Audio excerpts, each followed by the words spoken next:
Olá, bem-vindos e bem-vindas. Um bom dia a todos. Eu sou Denise Barbosa, sou jornalista e estamos aqui mais uma vez ao vivo do estúdio da McKinsey em São Paulo. McKinsey Talks já se consolidou como um espaço de troca de ideias entre os maiores experts do mundo sobre temas relevantes para a nossa agenda de negócios. E o tema de hoje é People Analytics no novo normal, oportunidades e desafios. Hoje estamos recebendo o Paulo Marcos Brancher, que é sócio da área de tecnologia, propriedade intelectual e telecomunicações do Matos Filho Advogados. Tudo bem, Paulo? Bom dia. Bom dia, tudo bom? Prazer estar aqui com vocês hoje. Prazer é nosso. A gente tem também o Solon Cunha, que é sócio da área trabalhista e sindical do Matos Filho Advogados. Ei, Solon, bom dia. Bom dia, Denise. Um prazer estar aqui com vocês. Prazer nosso. Marina Cigarini é sócia sênior da McKinsey em São Paulo e lidera a prática de Advanced Analytics. Ei, Marina, tudo bem? Tudo bem, bom dia a todos. Bom dia. E a Anita Baggio, que é sócia associada da McKinsey no Rio de Janeiro, da prática de organizações. Tudo bem, Anita? Tudo ótimo, bom dia. Bom dia. Vai lembrar que vocês aí de casa poderão fazer perguntas a qualquer momento, clicando no botão à esquerda da janela do vídeo. Por favor, contribuam. A participação de vocês é fundamental, mas para o final da sessão eu abro para perguntas da audiência. Vamos começar? Marina, por que a gente escolheu esse tema e qual que é a relevância que ele tem aqui no Brasil? Pois, Advanced Analytics, a gente sabe, é um tema muito relevante. A gente já tem tido outras sessões aqui no McKinsey Talks. Agora, em particular, hoje, a gente quer falar de como aplicamos Advanced Analytics a tema de pessoas. E esse é um tema que é fundamental, mas ainda incipiente no Brasil.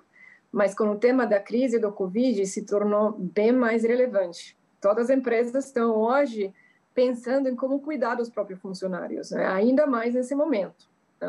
Então, é um âmbito que pode ajudar as empresas a pensar como identificar, como recrutar, como desenvolver, como reter talentos de uma melhor forma. Então, âmbito fundamental para cada um de nós que trabalha no âmbito empresarial, pode mudar de verdade a vida das pessoas e a vida das empresas. Em particular, porque a gente está vendo que muito gerente sênior, líderes de pessoas, bem intencionado, obviamente, mas ainda toma muitas decisões baseadas em experiência, baseado em instinto. E, obviamente, com a arte, a gente pode ajudar e colocar junto essa parte mais de, chamamos de ciência. E tem muitos âmbitos onde People Analytics pode apresentar impactos. Aqui estamos mostrando alguns deles, não é só isso. Na verdade, as aplicações de Analytics são quase infinitas hoje. Mas, em particular, tem novos que a gente está trazendo, alguns deles a gente vai aprofundar trazendo casos hoje. Um é a parte de planejamento estratégico da força de trabalho. Então, como que faço esse match de demanda e oferta, né? Com as capacidades e funções que a empresa necessita. A parte de recrutamento guiado, sobretudo, tem toda uma série de perfis que as empresas estão tendo algumas dificuldades em contratar em escala. A parte de identificar quais são os identificadores de alta performance. Os analytics ajudam as empresas a ver aonde tem bom desempenho e fazer a engenharia reversa para entender quais são os tratos dos líderes que estão criando esse bom desempenho e tentar depois recrutar e reter as pessoas com esses mesmos tratos, por exemplo. Tem um tema de fair share de talento, sobretudo quando a gente fala de diversidade e inclusão, tema absolutamente relevante ao dia de hoje. Tem tema de retenção e absenteísmo, né? Que para algumas empresas que lidam com grandes forças de trabalho, pode de verdade mudar os números, não? Então, como que eu faço, prever e tento diminuir esses fatores. Tem tema de comerciais, por exemplo, como que ajuda a minha força de venda a ser bem mais eficiente e eficaz, não? E a gente verá um caso disso. Tem um tema de motivação, sempre é relevante, ainda mais nesse momento tão complicado para todos nós. Então, como que as empresas podem usar analytics para melhorar a motivação das empresas? Cultura em larga escala. A Anita vai apresentar um caso de uma empresa brasileira que, trabalhando com analytics, faz uma mudança cultural. A gente vê isso muito relevante também quando, por exemplo, fazemos transformações digitais que precisa dessa componente mais software. E tem um tema bem interessante, a gente está acostumado a falar de influencer, de redes sociais. Bom, tudo isso acontece nas empresas. Além da hierarquia da empresa que a gente vê no organograma, tem uma vida que não por trás disso de pessoas que se comunicam e influenciam os outros. E Analytics pode ajudar a interpretar mais o que está acontecendo por trás e usar isso para melhorar o desempenho das empresas. E quando a gente vê de verdade aplicados esses casos de uso, a gente vê os números das empresas que mudam. Então, tem impacto bem forte.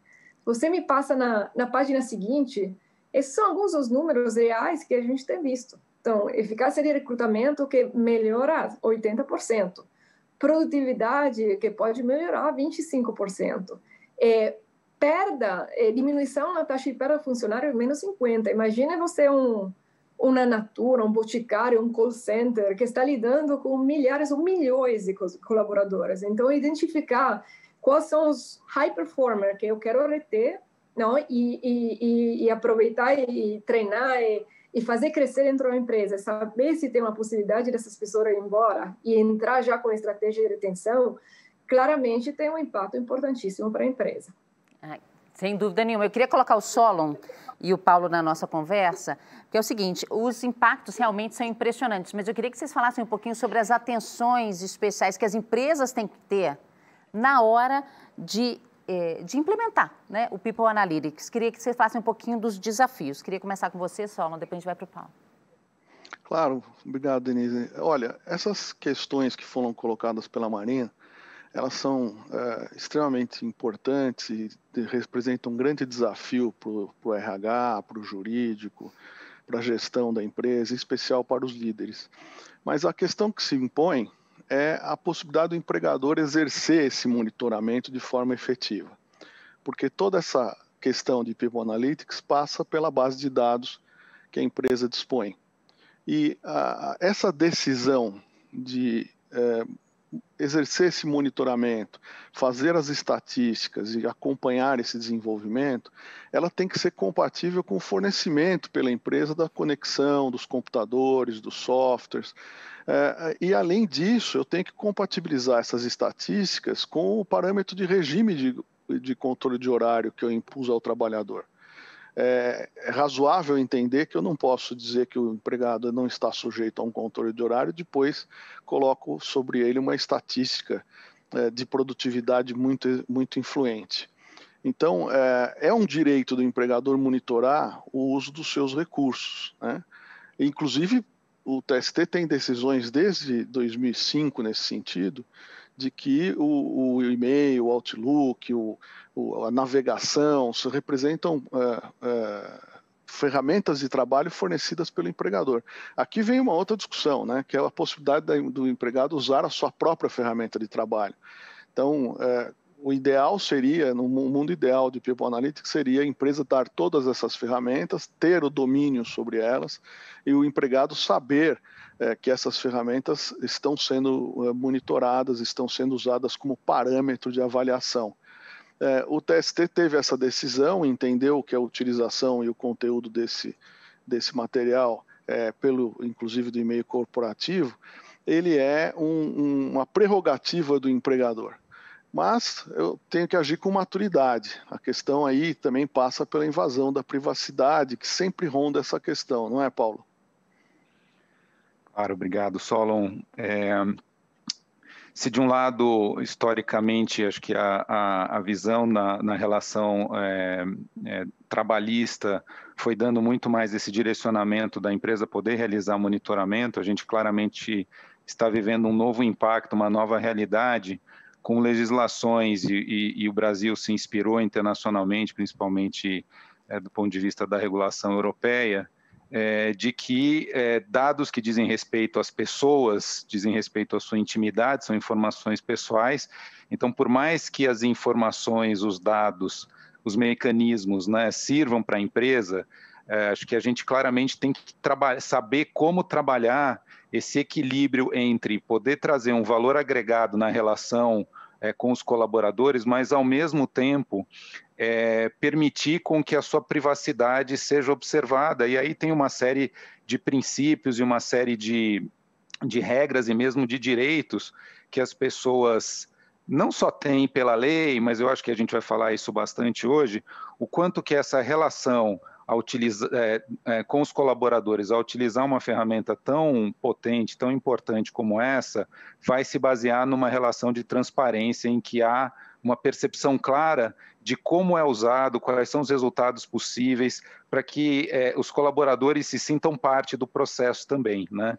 Então, assim, a LGPD, a Lei Geral de Proteção de Dados, traz esses desafios e as empresas, mais do que simplesmente dizer que cumprem a Lei Geral de Proteção de Dados, ter a percepção e conseguir implementar isso efetivamente na prática com as suas políticas e a forma de estabelecer esse relacionamento transparente com os colaboradores. Não, sem dúvida, as leis têm que se adaptar, né, continuamente. Anita, queria que você desse para a gente, por favor, alguns exemplos práticos assim, do uso de People Analytics. Claro, será um prazer. E realmente temos que ter esse cuidado, né? Que o Paulo e o Solon aqui nos falam, e na McKinsey a gente toma esse cuidado com People Analytics, porque realmente tem um impacto muito significativo, né? Eu vejo o diferencial nas empresas que realmente conseguem usar People Analytics, elas conseguem sair do curto prazo, né? Elas conseguem sair de apagar incêndios quase como bombeiros para realmente olhar uma visão mais de médio e longo prazo, que permite tomar decisões muito melhores, né? Não falamos que as pessoas são nosso maior ativo, quando a gente fala de People Analytics, é como se fosse um investimento para entender melhor esse capital humano que eu tenho, né? E, obviamente, temos bons gestores, né? Não estou querendo criticar ninguém, mas o ser humano tem seus vieses, né? Inclusive, os bons gestores têm seus vieses. Então, através do People Analytics, eles nos dão uma transparência para a gente realmente olhar o big picture e tomar decisões melhores, tanto para o próprio indivíduo, como para a empresa, para a companhia, o que é melhor para a companhia, né? E realmente, assim, acho que eu vejo também outro diferencial é quando a gente usa essas análises, não uma vez por ano, se não integra isso no dia a dia. Então, usa o People Analytics de forma consistente, né? Então, um dos casos para usar de forma consistente no dia a dia é aquele que está sendo projetado aqui, é sobre o tema de absenteísmo, ou retenção de talento, né? E um dos nossos projetos, a gente observou até 20% a 25% de redução de custo, porque a gente conseguiu reduzir o absenteísmo e a saída de motoristas, nesse caso de ônibus, que a gente não queria que saísse, né? A parte aqui, vamos dizer, a saída de voluntários. Nesse caso, por exemplo, utilizamos People Analytics para entender o que fazia os motoristas deixarem a empresa, né? A gente criou como se fosse um modelo preditivo, e em base nessas características, a gente criou uma fórmula que calculava qual é a probabilidade daquele motorista deixar a empresa, né? E, obviamente, com essa informação, a gente, para poder agir, criamos certos clusters, segmentos das pessoas, né, que a gente não consegue falar aquela pessoa, mas, assim, quais são os clusters que maior probabilidade tem de deixar a empresa, para depois pensar nas iniciativas para aqueles clusters, né, para aquelas pessoas e realmente conseguir reter essas pessoas. Realmente é interessante esse caso, né? Com base nessa ferramenta, é muito tranquilo para a empresa estimular métodos de trabalho com menor absenteísmo e fazendo com que tenha até incentivos e premiações nesse sentido. Isso é muito utilizado. A única distinção que eu faço é que os tribunais trabalhistas, né, no caso, estão tendo um olhar muito atento para essa questão do absenteísmo no que diz respeito a premiações ou condições de trabalho que dependam desse absenteísmo. Também está sendo utilizado esse critério para análise de negociações sindicais. Os sindicatos também estão muito atentos a isso, em especial para questões de participação dos lucros, para justificar ou não a compensação de horas. No home office, eu tenho que ter esse cuidado ainda adicional, né? E essas ausências ao trabalho, ou a saída ao trabalho, ou afastamento, ou uma menor produtividade, eu tenho que ter esse cuidado com relação a doenças crônicas, que são um exemplo típico que o Tribunal Trabalhista tem olhado com muito rigor, né? O fato de doenças crônicas resultarem numa menor produtividade, etc. O importante, eu achei muito interessante o que a Anita falou, no que diz respeito a entender o capital humano num big picture, né? A ideia aqui não é analisar casos individuais. A ideia é ter uma anonimização de dados, olhar o big picture e contar com os vetores resultantes para estimular o trabalho com menor polêmica. E eu chamo a atenção, mais uma vez, dessa questão de doenças e etc., que tem que ser olhado com muito cuidado. Eu acho que o Paulo tem contribuição a dizer sobre isso. Não, sem dúvidas. Tem uma questão que é sempre importante a empresa tomar cuidado com acesso a dados de saúde, né? Dados de saúde pela LGPD são considerados dados sensíveis, portanto a empresa precisa ter uma justificativa mais cuidadosa ao poder ter acesso a esses dados. E por vezes não é para ter acesso a esses dados mesmo, muitas vezes a situação de saúde de uma determinada pessoa ela é confidencial na relação médico-paciente. Então, uma situação de absenteísmo, ela pode ser, obviamente, por uma questão médica e a empresa ter acesso a essas informações, até para poder, como o Solon bem colocou aí, a questão de licenças e tudo mais, que isso está perfeitamente previsto, mas o quanto a empresa quer adentrar ainda mais no conhecimento do que é esse motivo, do que é essa doença e que isso eventualmente pode resultar numa situação de desfavorecimento, isso não é só uma preocupação de natureza trabalhista, mas passa a ser também uma preocupação relacionada à proteção de dados pessoais, porque um dos princípios que a lei procura, que ela estabelece e procura evitar é o tratamento discriminatório, né? Então, assim, saber que uma pessoa tem uma determinada doença, por exemplo, não pode resultar, primeiro assim, não pode ser de uma maneira invasiva e disso não pode resultar um tratamento discriminatório, né? Então, acho que o Solon usou uma palavra bem importante que é anonimização, ou seja, mesmo que a empresa tenha algum tipo de conhecimento que não seja um conhecimento individualizado, que ela possa realmente usar dessa ferramenta não para detectar um ou outro colaborador e tratar especificamente daquela situação de maneira invasiva, mas conseguir ter o big picture para também evitar contingências relacionadas à Lei Geral de Proteção de Dados.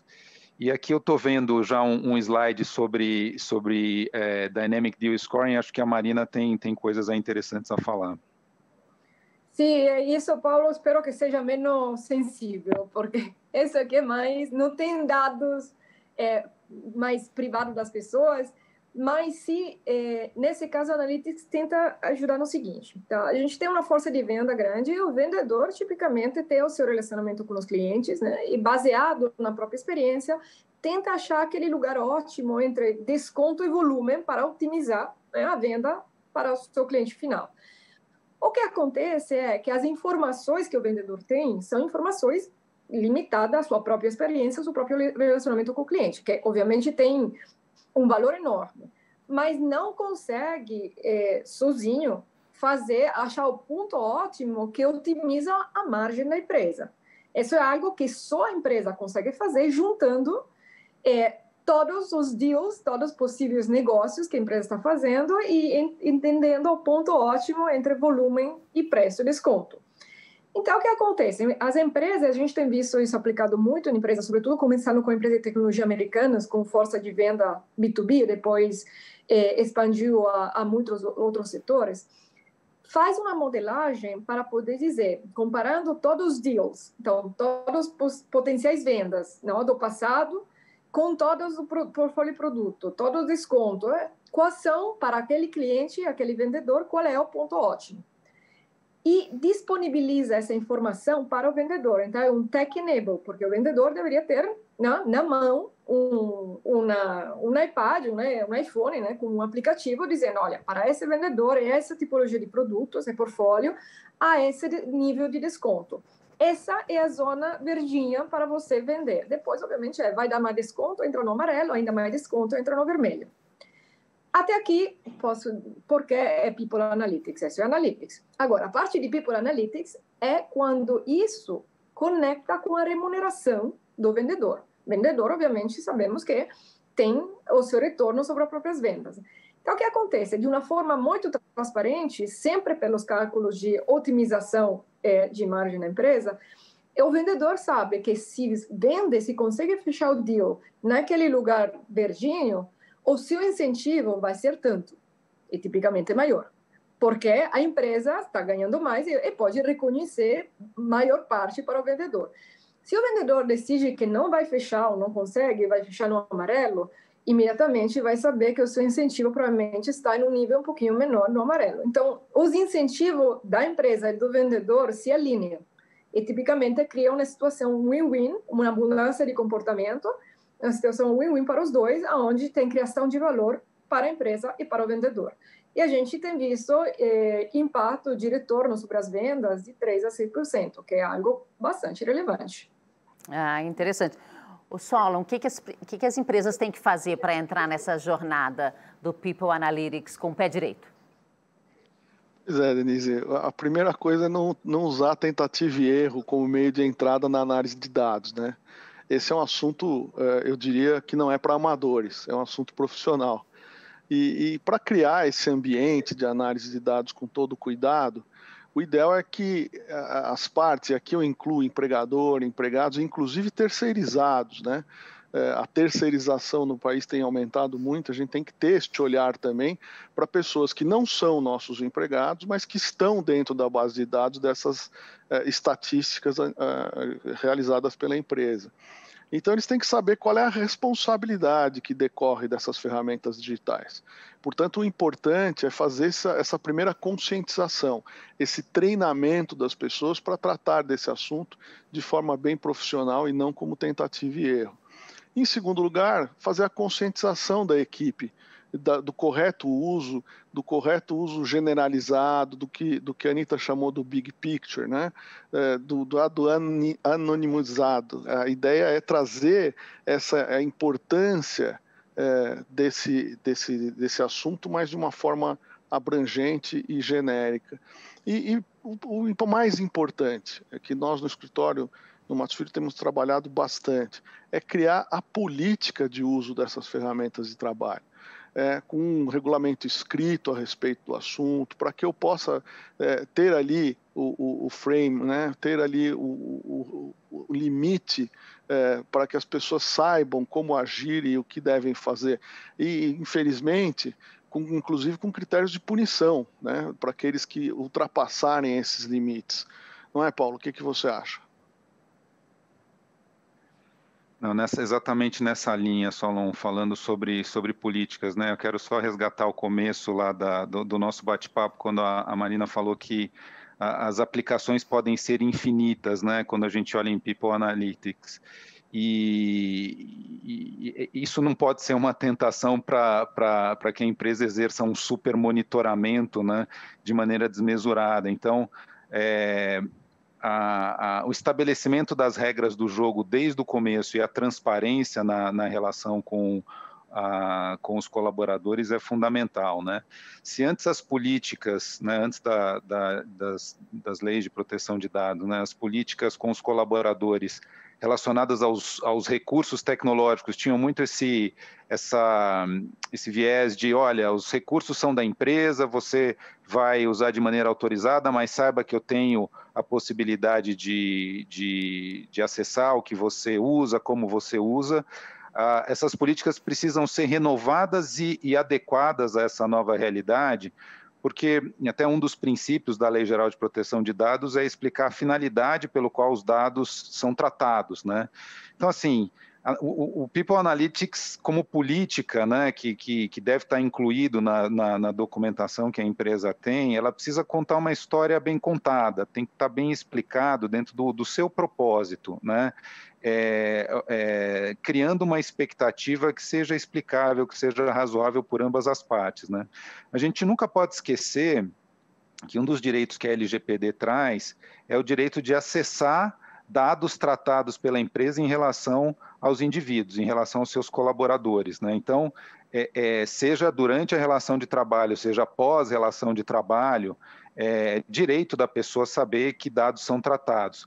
O limiar que a LGPD coloca é que a empresa tem o direito de guardar seus segredos de negócio, né? Então, obviamente, a gente está lidando aqui, quando a gente fala de People Analytics, muita coisa que é estratégica, muita coisa que é realmente segredo de negócio. Vai ser uma linha tênue, né, entre aquilo que pode ser revelado e aquilo que não vai ser revelado, porque não é uma decisão individual, é uma decisão estratégica.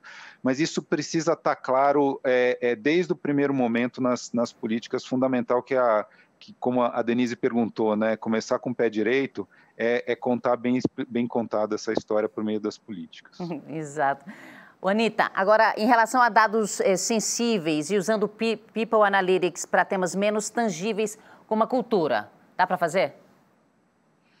Sim, vamos falar um pouco sobre mudança de cultura, né? E realmente esse tema de comportamentos e crenças ainda são entendidos como intangíveis, mas dá para medir sim, Denise. Nós criamos uma ferramenta chamada Inspire Individuals, que para mim, que lidero os temas de transformação cultural para a América Latina, é um grande divisor de águas. Essa ferramenta ela nos permite mudar não só um pequeno grupo de líderes, né, começando pela alta liderança, mas realmente engajar milhares de pessoas na mudança cultural. E com Advanced Analytics, conseguimos justamente conectar com cada indivíduo onde ele estiver na sua própria jornada pessoal de mudança, né? Porque não sabemos, não todos somos iguais, né? Então, em um cliente global de manufatura, a gente aplicou essa ferramenta e tivemos, já a partir de 2 semanas, aumentos de 5 a 10% de frequência dos comportamentos desejados. Então, no caso deles, era uma maior colaboração, uma maior disciplina operacional. E, ao mesmo tempo, colocando esses comportamentos novos em práticas, também tivemos redução de custos de operação, de 5 a 10%. E isso realmente, assim, em poucas semanas, né? Então, a jornada desse cliente foi a seguinte: a gente identificou aquelas macro mudanças, né? Quais comportamentos e crenças realmente a gente quer mudar para impulsionar a transformação da empresa, da companhia, né? E depois, na verdade, a gente foi com um olhar direto para a linha de frente. Então, a gente organiza um workshop com operadores, com gerentes de linha de frente, para falar qual é um dia típico, né? um dia na vida de um operador, para identificar como aquelas macro mudanças de comportamento realmente vinculam com aquele segmento de pessoas, né? Que a gente queria justamente atingir, né? Então, a gente identificou pilotos, influenciadores informais para poder iniciar essa primeira onda de transformação, né? Basicamente o uso desse aplicativo. E aqui o diferente é que a própria pessoa imputa certas informações, né? Que ajuda em toda essa parte de proteção e de dados, né? Então, as pessoas, elas respondem pequenos testes sobre capacitação, né? Sobre certos comportamentos, onde você se avalia. Eles recebem o que a gente chama de nudges, ou seja, mensagens personalizadas conforme os temas que mais interessam a pessoa ou onde talvez tiver maior gap, né? Então, se essa pessoa talvez não se sente tão confortável em fazer coaching, então vamos mudar e ajudar a mandar certas informações sobre coaching para essa pessoa, né? Pessoas podendo reconhecer um ao outro em certas capacitações, em certas habilidades, comportamentos, que nos ajuda, de novo, a ganhar mais visibilidade, onde a gente está na evolução dessa mudança, poder toda hora customizar. Para mim, essa acho que é a beleza do People Analytics, como a gente customiza as informações para aquela pessoa, para que seja significativo, né? Para você querer mudar, precisa ter um significado para você. Então, a ferramenta consegue fazer essa conexão. É quase como uma rede social, Denise, né? Impulsionando essa mudança cultural e, ao mesmo tempo, você tem atrás tanto o Chief Transformation Officer de CTO ou Chief People Officer ou RH, dependendo como você chama na organização, tem acesso a um dashboard, né? Onde não o indivíduo, mas a gente vê certos clusters. Quais são as áreas que talvez já estão com maior evolução em colaboração ou com menor entendimento de que significa uma disciplina operacional, né? aí a gente vai lançando ações e iniciativas como organização na transformação e já pode, em seguida, live, né, medir se está tendo a eficácia dessas ações ou não. Acho que, Marina, você tem mais um outro exemplo de onde analisamos justamente esse poder dessas conexões informais.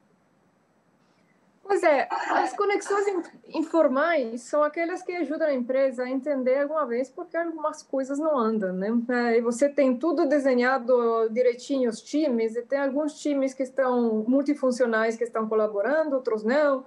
Tem alguma coisa que talvez tenha uma pessoa que tem que fazer andar e não aconteça, e tem outra que o líder é outra pessoa e movimenta toda a organização, né, bem alinhada para fazer acontecer.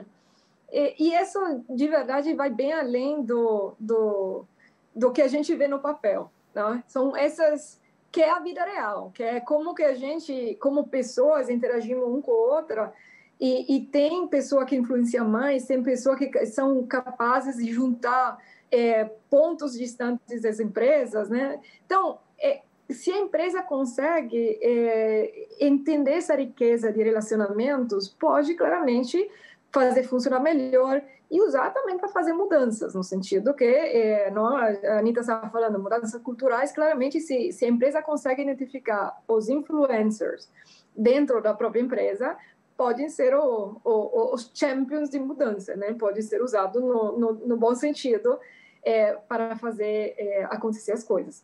Então, tem muito uso, a gente está vendo cada dia mais uso de analytics para entender os networks informais dentro das empresas e como se relacionam um com o outro.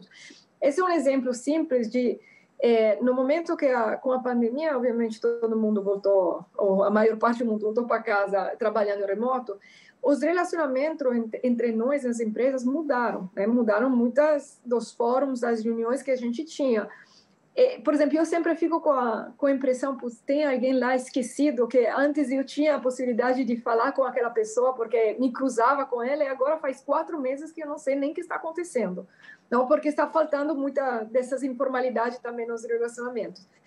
E aqui, por exemplo, a gente analisou como estavam acontecendo as informações, as interações, né? E você pode ver o azulzinho aumentou durante a pandemia, então era os níveis hierárquicos entre eles, então o top team aí comunicou mais. E a gente tem visto muitas empresas que começaram a fazer o war room, praticamente a primeira linha, para responder à crise e pensar como agir no novo normal. Aí parece que o nível intermédio ficou meio esquecido, né? Aquele vermelho, os L4, L5. E aí muitas mais interações com níveis mais baixos. E aí pode ser que a organização, por exemplo, durante a pandemia, necessita ficar bem menos hierárquica e estar muito mais cerca da ponta para fazer acontecer as coisas. Então, vai direto. Não? Então, é importante entender esses mecanismos, primeiro, para o bem-estar de muitas pessoas, né, que talvez fiquem esquecidas ali no meio, mas também para pensar como que essa nova forma de trabalhar. Tem uma coisa que a gente fala, as empresas durante a pandemia ficaram mais ágeis. Não necessariamente porque queria, né, mas porque tiveram que fazer e reagir bem mais rápido. E isso pode ser um exemplo de agilidade e de achatamento da hierarquia para fazer funcionar. E se estiver funcionando bem, talvez pode ser algo mais estrutural para se pensar para a nova organização da empresa. Não? Então, esses são alguns dos insights que as empresas estão usando para tentar moldar a forma de trabalhar de uma forma um pouco menos rígida e muito mais entendendo o que está acontecendo por trás do organigrama formal. Antes da gente passar para as perguntas da audiência, queria passar aqui uma perguntinha bem rapidinho para o Solon e para o Paulo, que tem a ver com o extremo oposto, insights que a gente não pode usar. Pois é, Denise, bem colocado, né? A Anita e a Marina falaram em liderança, em influenciadores, e o Paulo usou uma expressão que eu achei interessante, da decisão estratégica, né? Aqui eu chamo a atenção para a questão sindical que deve ser observada, né? Nós temos aqui uma via de duas mãos. Os sindicatos, Marina, também estão procurando esse influenciador. Eu ouvi outro dia de um líder sindical que nessa história do novo normal e no trabalho em home office, eles estavam tentando usar essas ferramentas para entender qual é o novo influenciador e quais são as novas lideranças dentro da empresa.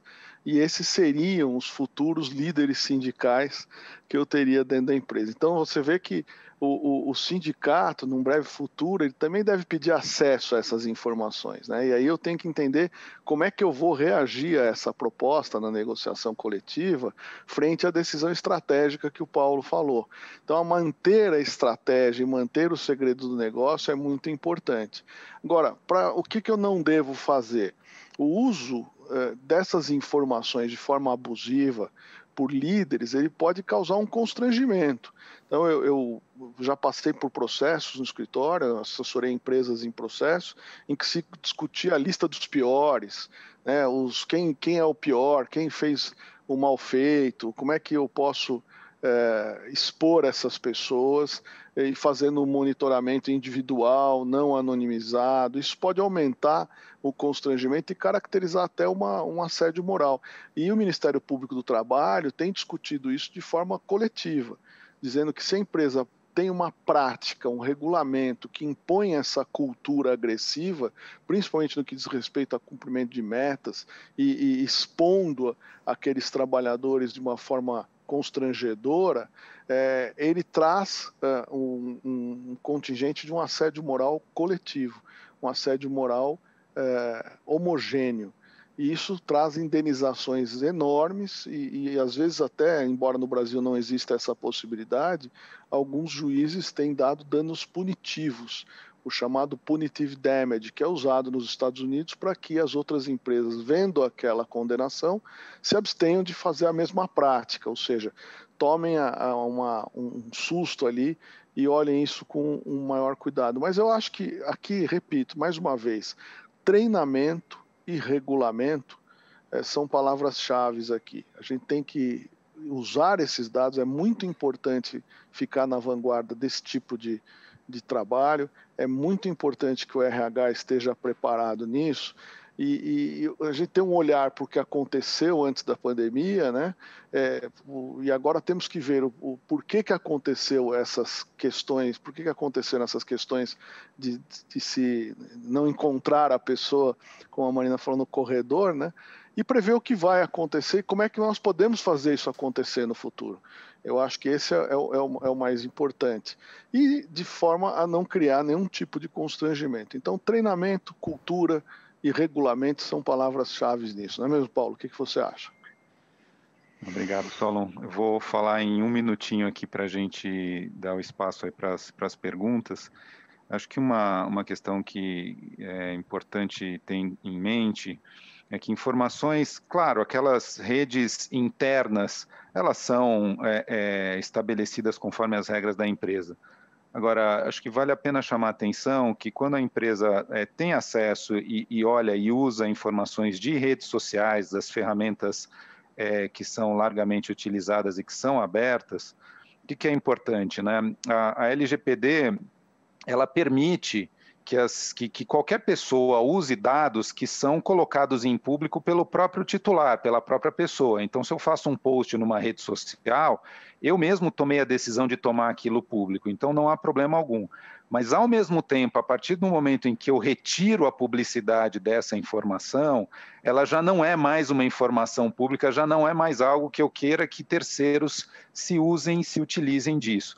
Então, esse monitoramento da disponibilidade da informação para poder ser usada é algo que as empresas vão precisar fazer para evitar o uso de informações de maneira indevida que, teoricamente, eram de acesso público e deixaram de ser. Mas acho que é uma ferramenta bem interessante, como os exemplos dados aqui, para que se encontre a melhor situação no ambiente interno, mas acho que esse era o recado que eu queria te dar do que não fazer em termos de insights. Tá bom, obrigada. Vou passar aqui rapidinho para as perguntas da audiência. Dei uma pergunta para você, Marina. Qual é o white space que People Analytics ainda pode e deve conquistar? O mundo, no sentido de ter um white space bem grande. Quando eu penso na Analytics, eu vejo as empresas que têm se movimentado muito mais em outros âmbitos. Por exemplo, em Next Product to Buy, né? Qual é o próximo produto que eu ofereço ao meu cliente? Nos âmbitos de marketing e vendas, tem muitos avanços já. Na parte de supply chain, logística. Agora, quando vejo... Então, a gente observa e acompanha as empresas montando seus próprios centros de analytics e vendo que tipo de use case estão dando prioridades. E, tipicamente, não são casos de uso de pessoas.